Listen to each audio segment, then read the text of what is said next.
بالفيديو تصريح خطير يهز العالم من الحكم الكونغولي جون جاك نادال الذي قاد مباراة الوداد وصن داونز في أول ظهور بعد هزيمة الوداد، ويكشف مفاجأة صاعقة تسببت في خسارة الوداد لكأس الدوري الإفريقي. شاهد ماذا قال.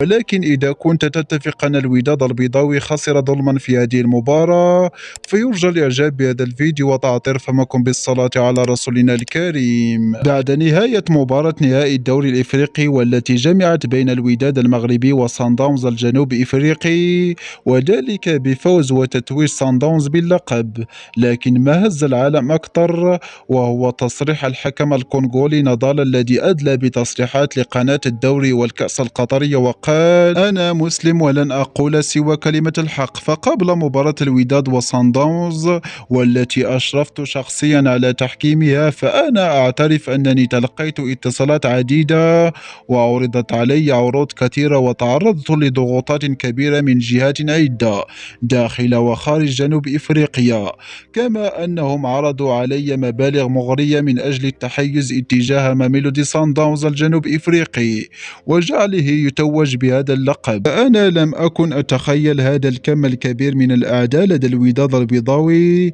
لكن ما دام أن لديه كل هؤلاء الأعداء فهذا يعني أنه في الطريق الصحيح، وأنا أشهد أنني لم أقم سوى بتأدية عملي على أحسن حال ولم أتحيز لأي فريق، وأطلب السماح من كل المغاربة إذ صدر مني أي خطأ غير مقصود.